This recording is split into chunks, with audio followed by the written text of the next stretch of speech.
I think all the forces fighting must understand why we fight.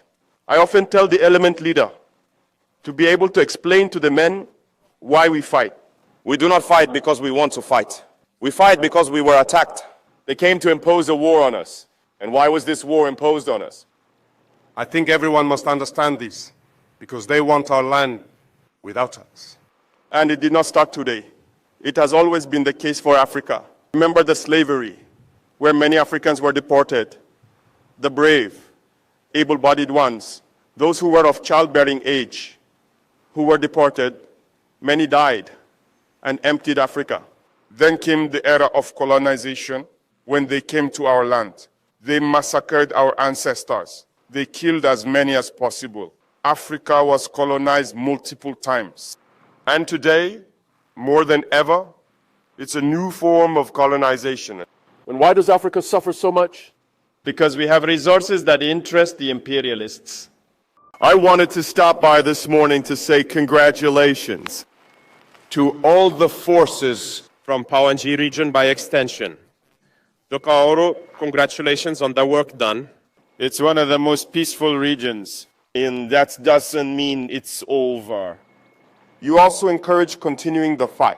This is a very dense area with quite a lot of forests. Certainly, you have been able to push back the enemy who had tried to establish themselves here, and I hope you continue To patrol these forests, to ensure that there are no attempts to return. So, as I said, congratulations, but my encouragement for the future. I hope I am making myself understood. It's not because The enemy can no longer penetrate that it's over. It's a guerrilla, and here we are at the National Commando Training Center. A commando knows what infiltrations mean, so the enemy is capable of infiltrating. This must be taken into account and remain constantly vigilant. After that, I hope everyone can still reflect on their commitment. His commitment? Because we have a war imposed on us, and today more than ever, I think all the forces fighting must understand why we fight. I often tell the element leader to be able to explain to the men why we fight. We do not fight because we want to fight. We fight because we were attacked. They came to impose a war on us. And why was this war imposed on us? I think everyone must understand this, because they want our land without us. And it did not start today. It has always been the case for Africa. Remember the slavery, where many Africans were deported. The brave, able-bodied ones, those who were of childbearing age, who were deported, many died and emptied Africa. Then came the era of colonization, when they came to our land. They massacred our ancestors. They killed as many as possible. Africa was colonized multiple times. And today, more than ever, it's a new form of colonization. And why does Africa suffer so much? Because we have resources that interest the imperialists. I think each and every one of you should understand that. If you are able to put yourself on the front line, to fight until the ultimate sacrifice, as it is said, means you understand the meaning of your commitment. You came to defend the nation, to protect this land that our ancestors bequeathed to us. The predecessors wrote the anthem for us. And I think that when you listen to the anthem of Burkina, it starts, however, because they opposed several forms of colonization. the Burkinabe is against humiliation. We are against any form of domination. The Burkinabe is against neocolonialism. And all of this you must take in peace. To understand that they wrote the anthem to oppose a certain number of facts in this world. They defended this land and bequeathed it to us. And our duty is to fight and defend our lands as well, to pass them on to our children. Today, We fight, but not necessarily for ourselves, but for our children. Who here does not love their child for those who have children? Everyone loves their child. If danger should come to a child, the father prefers to take the danger to spare the child. This means the father prefers to die so that his child survives. So we are fighting today for future generations to bequeath better lands to them so they can live comfortably. so there are no reservations in this fight. We will oppose everything these dominators want to impose on us, and you must continue to fight for that. Listen carefully to our anthem. And that should give you more motivation. Get involved because, as I often say, Burkina is very rich. Today we have grown in numbers in the armed forces and the internal security forces. And in terms of equipment as well, we have made a lot of efforts. But where did we get these resources? Understand that there was wealth mismanaged. And there's even more. Because as some think, or might imagine, there is no bank where you can get a loan in that world to pay for armament. You do not get loans in that world to pay for armament. If you want to arm yourself, you must use your own funds. But in the recent past, we were deployed. We weren't armed like this. Far from it. I think there are many elders here who have experienced the same thing, who can advise the younger ones. What was life like just yesterday? And what is it like today? And that should give you the motivation to fight. And that's very important. Fight for your lands. Fight to leave a better Burkina for future generations. Fight so we can exploit our resources decently and benefit from it. We have launched several initiatives.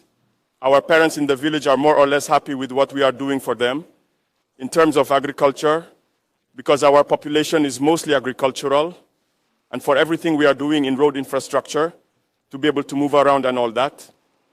but all that is with our resources. You are watching images from other countries. You would like your country to resemble those so-called developed countries. Do you think it is impossible? Well, it's possible.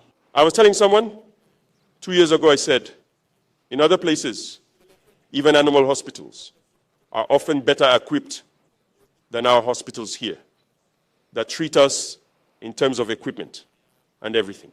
But what have we done to be at this level? Well, we will catch up and surpass. This is what led us to launch programs to build modern and equipped health centers. There is no reason for us to lag behind. This is to say that everything we do, There is the possibility to do it. That's why we do it. And we will continue in this direction.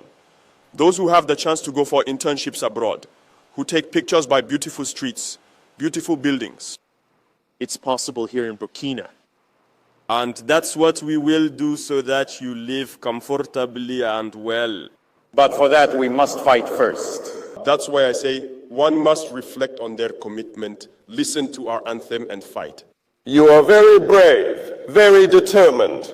But often there are these attitudes that cause you unnecessary losses, especially the use of mobile phones. Those who will prove unable to change, to put down the phone during operations, we will remove them from our ranks and we will punish them severely because we will not allow someone's phone addiction to endanger others' lives. Can you imagine? You are deployed to your position.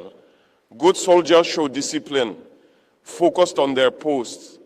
They finish, they come down, they need to rest. And a saboteur is at the post with their phone on TikTok or something. 1x bet till the enemy approaches, attacks, and the good soldiers could die in their rest. Do you want us to keep them in our ranks? Is that what you want? So we will remove them from our ranks and punish them. I have already instructed the military chief to identify as many as possible, those with this addiction who cannot stop using their phone. We will find them and punish them because what they are doing is criminal. We cannot tolerate that. Certainly we raise awareness, but we can't tolerate it. You can keep the small phone that's just for calling family, but if there's no reason, we leave. Those who have relatives who are judges or others who might be involved in the court judging terrorists can inquire with them. Whether it's in the courts, whether it's the terrorists we capture in combat as prisoners, or those who surrender, all unanimously tell us that they managed to succeed in certain attacks because of the excessive use of phones by our soldiers. So if there is no awareness to get rid of it, we will crack down. And so soon you will see people expelled, surely in prison, because they endanger the lives of others and they cannot separate themselves. In any case, it's quite clear. There is a note from the military hierarchy that prohibits phones during operations. After the awareness phase comes the repression phase. We will not tolerate people endangering the lives of others. Even your own life that you endanger with the phone, you don't have the right, because you do not belong to yourself. A soldier belongs to the army. You do not belong to yourself. You do not have the right to do what you want. You do what the army wants. So everyone must be able to spread the message so that we can fight this phenomenon. If I say it insistently, it's because it's quite serious. It often cancels out your courage. And often it results in us losing good fighters because they were at rest. And a fake fighter allowed the enemy to approach and attack, finding them unprepared. So fight. This excessive use of phones there. And pass on the message as clearly as I pass it to you, to your comrades. I know that here, you will find soldiers of all ranks. Pass this message clearly. And those who spread discontent in the ranks, because they might also be influenced by stateless individuals who are often abroad and continue to fight Burkina on social media, through the media and everything. One must be very careful. When someone tells you not to fight, they want to subdue you. Do you want to be a slave? Do you want to be dominated? Well, yes. So one must fight. There is not a single solution. The Burkinabe will not negotiate with their enemy. We will fight and we will win. It's the only thing that can prevail. There won't be a single ounce of negotiation with anyone. They are our brothers. We will fight. Those who came to attack us will die on this land. We will not give up anything, absolutely nothing, not even a single square centimeter. So I wish for you to keep preparing, to always remain on alert. Even if you are not in operation, you must stay on alert. Because at any moment, you may be in operation. We must prepare for combat, and this war must not last much longer, because we will do everything possible to ensure the fight regains a certain intensity and annihilate that enemy. Congratulations to all the forces who are fighting, and wish that you continue to stand strong with the civilian population, because it is very important. We didn't necessarily experience that love between the army and the civilian population years ago. It was not easy. There were endless little fights in the neighborhood bars. But today, the army and the population are united. And that is the essential factor for the success of such operations. You have the information, the intelligence as needed. You are supported morally. You are supported psychologically. So there is no reason to feel down. There is no reason not to push forward, not to continue. Continue to cultivate this love with the population. Continue to help them. Continue to participate in uniting them as well.